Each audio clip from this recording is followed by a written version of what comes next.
It's exactly 2:47 a.m. Everything is dark in the Burkina Faso presidential building. Only light seeps from the special office on the third floor. Captain Ibrahim Traoré is looking at the African map at his desk. There's fire in his eyes. The phone rings. For the 5th time. "Sir, won't you answer?" asks his adjutant. "I know who's calling. I know what they'll say. I know what they want." Traoré's voice is ice cold. "Same scenario. We saw it in Mali. We lived it in Niger. Now it's our turn." The phone stops. Then rings again. This time he answers. "Captain Traoré," says the voice on the phone. The French accent is clear. "I'm President Macron's special representative. There's an urgent matter we need to—" "I know who you are. I know what you want. I know why you're calling." Traoré's voice is now boiling like a volcano. "But listen to me. Listen and understand well." The voice on the phone hesitates.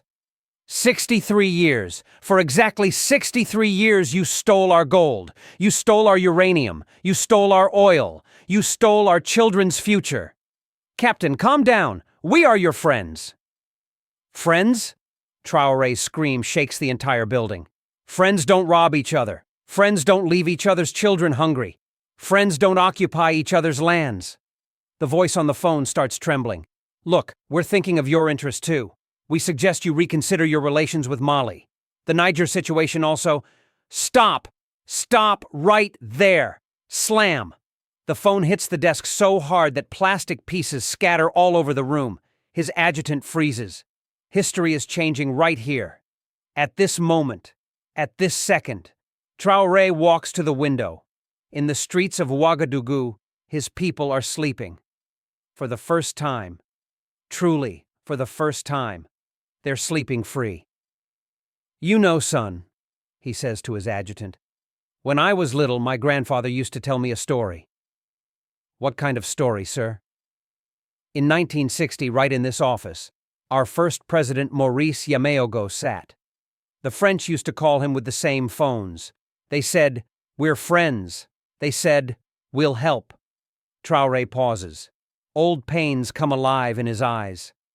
Yameogo believed them too. Result? We were enslaved for 60 years. They put chains on us called CFA franc. They made us slaves even with our own money. The phone rings again. This time a different line. "Sir, answer it. Let's see who's calling this time." His adjutant answers the phone. "Sir, they're calling from America, from the White House." Traoré growls, "Of course." Here it starts. He takes the phone. "Yes?" "Captain Traoré, I'm calling from the White House. There's an important matter we need to—" "America too? What's your business in Africa? Democratic values, freedom." "Ha ha ha ha!" Traoré's laughter echoes off the walls. "Democratic values, huh? Freedom, huh? Was what you did in Libya freedom? Was what you did in Iraq democracy?" The phone hangs up. 2 minutes later, third call. London. 4 minutes later, fourth call. Berlin. 6 minutes later, fifth call. Brussels. "Do you see, son?" Traoré looks at all the phones. They're in panic.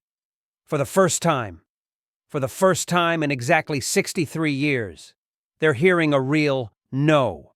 His adjutant runs in with a report. "Sir, world media is reporting. CNN, BBC, France 24, DW, they're all running the same headline. What are they writing? They're saying Sahel uprising, Africa's new revolution. They're saying the end of imperialism. They're saying slave times are over." Traoré smiles. Now they understand. Now they see. This isn't just 3 countries' decision. This is all of Africa's awakening. The phone rings again. This time, a different voice. "Sir, they're calling from China. President Xi Jinping is sending a message." What does he say? He says, "We support the independent struggle of brother African peoples." Second call, Russia. Putin says, "Sahel peoples are not alone in their righteous resistance against imperialist pressure." Third call, Turkey. Erdogan says, "Turkey always stands with brother countries in Africa's freedom struggle." Goita shouts, "Do you see? The world is dividing into 2 camps. Imperialists on one side, freedom fighters on the other. Tiani bangs his fist on the table. But what about economic war? Canceling the CFA franc isn't easy. The entire banking system... CFA franc. Traoré's voice now strikes like lightning. That chain? That slavery document? That colonialist stamp? He pulls out a paper from his desk. Look at this. New Sahel currency. Sahel dinar. Gold-backed. Uranium-backed. Oil-backed. Based on our own resources. Goita's eyes light up. Brilliant. We'll do our own trade with our own money. We'll do our own development with our own money, adds Tiani. We'll make our own future with our own money, finishes Traoré. The phone rings again, this time the French Central Bank. Don't answer, says Traoré. We have no business with them anymore. The phone keeps ringing. I said don't answer. It keeps ringing. Traoré stands up. He yanks the phone cable from the wall. From now on, he says, we will only listen to our people's voice. Goita brings a briefcase full of old documents. Look at these, he says. Areva's uranium reports. Total's oil reports. Bolloré's logistics reports. Documents spread across the table. Do you know how much money they stole just for uranium in the last 20 years? How much? $847 billion. Just uranium. Just uranium alone. Tiani's breath is taken away. $847 billion. 50 times all of Africa's education budget. Gold account? Traoré's voice is insane. $1.2 trillion. Oil? $2.8 trillion. Diamonds? $456 billion. Total? $5.3 trillion. $5.3 billion. Silence. Dead silence. $5 trillion, Traoré whispers. If this money had been given to the people, every child in Africa would have become a doctor. Every young person would have become an engineer. Every village would have become a city. His eyes turned bloodshot. But what did they do instead? They left us hungry. They left us ignorant. They left us in disease. He stands up. This is why we now say no to them. 6 a.m. The sun rises. A new day, a new era begins. The three leaders stand at the window. The streets of Ouagadougou are full of people. Malians, Nigerians, Burkinabés, embracing like brothers. Look, says Traoré, this is real African unity. Not unity lived in government offices, but unity lived in the streets. His adjutant brings the last news. Sir, there's a message from Senegal. A message from Ghana.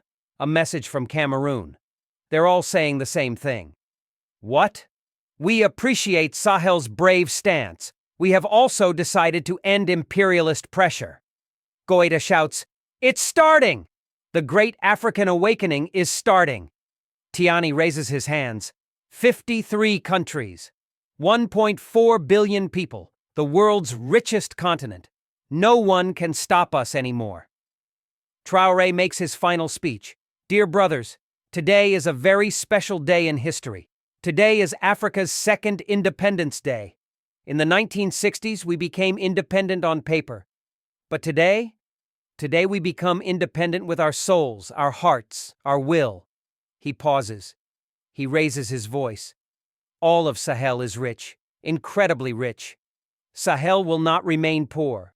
We will continue to build AES, to be strong, resilient, and make AES a complete safe zone. He looks from the window to the street. Our children will no longer live like slaves. Our youth will no longer grow up with slave psychology. Our women will no longer be exploited. Our men will no longer be oppressed. Tears in his eyes. The lions of Sahel have roared. The lions of Africa have roared. And the world is now listening. Listening with fear. Listening with respect. All three shout together, long live free Sahel! Long live free Africa! Long live free world! Outside, millions of people chant the same slogans. History is changing. The world is changing. The future is changing. The lions of Sahel have roared, and no one can silence them anymore. Suddenly the door opens. Mali's President Colonel Assimi Goita and Niger's leader General Abdourahmane Tiani enter, both in military uniform, both burning with the same fire. My brother, says Goita, Our phone hasn't stopped either. Same message from Paris. Leave Mali or else. Us too, says Tiani. They said they'll isolate Niger. They said they'll impose economic embargo. A cold smile appears on Traoré's lips. These imperialists approach us every day to force one of the three countries to betray the others. Divide et impera. Divide and rule. Same tactic since Rome. Goita spreads the African map on the table. But it's not Roman times anymore. It's not colonial times anymore. It's not slave times anymore. Absolutely, says Tiani. Alliance of Sahel States, AES. This isn't just an agreement anymore. This is a resistance manifesto. Traoré looks at the map. He runs his finger along the borders of the three countries. Unity is hard, friends, but it's the only solution. We must unite, because separately they will crush us, but together, we will crush them. Goita slams his hand on the table. We have gold reserves. We have uranium reserves. We have oil reserves. We have diamond reserves. Why should we be at the mercy of them? Because, says Traoré, for 63 years they taught us so. They said, you can't do without us. They said, without our technology you'll collapse. They said, without our investments you'll starve. And now? Now it's time to learn that all of that was a lie. Tiani pulls out a file from his pocket. Look at these. New trade agreements with China, defense protocols with Russia, technology transfer with Turkey, mining operation agreements with India. Goita also opens his file. Agricultural technology with Brazil, energy projects with Indonesia, oil refinery with Iran, logistics network with South Africa. Do you see? Traoré stands up. The world isn't just France. The world isn't just America. The world is much bigger, and we are much stronger. The phone bell goes crazy. All lines ring simultaneously. Sir, all European countries are calling. All NATO countries are calling. Of course they're calling, says Traoré. Because they're scared. Because they understand their 500-year colonial system is collapsing. Goita approaches the window. But what about military threats? What about intervention? Intervention! Traoré's eyes are blazing. Let them try, like they did in Libya, like they did in Iraq. But we're not Libya. We're not Iraq. We're the Sahel. We're Africa. Tiani puts his hand on his heart. They will fight us. They will continue to fight us. But we will emerge victorious and strong. Traoré takes out an old photograph from his desk, black and white, worn out. Do you know who this is? No, sir. Patrice Lumumba, Congo's first free leader. In 1960, just like us, he stood against the imperialists. Just like us, he said, Africa for Africans. He pauses. He kisses the photograph. The CIA and Belgians killed him. They dissolved his body with acid. Do you know why? Why, sir? Because he was alone. Around him were only traitors. Even his own ministers sold him out. He looks at Goita and Tiani. But we are not alone. We are brothers. We are united. We are family. All three join hands. In the middle of the table, over the African map. We swear, says Traoré. We swear, says Goita. We swear, says Tiani, until we liberate Africa. Until we destroy imperialism. Until we strengthen the Sahel. We will never step back. Sounds come from outside. People start gathering in the street. Radios playing. TV's on. His adjutant runs in. Sir, people are taking to the streets. There's celebration throughout the city. They're chanting slogans against France. They look out the window. Thousands of people are marching with flags in their hands. Listen, says Traoré. Listen to these voices. Songs rise from the street. Free Sahel, strong Sahel, we fear no one anymore. Imperialist hands withdraw. We say get out of Africa. This is real power, says Goita. The power of the people. This is the real weapon, says Tiani.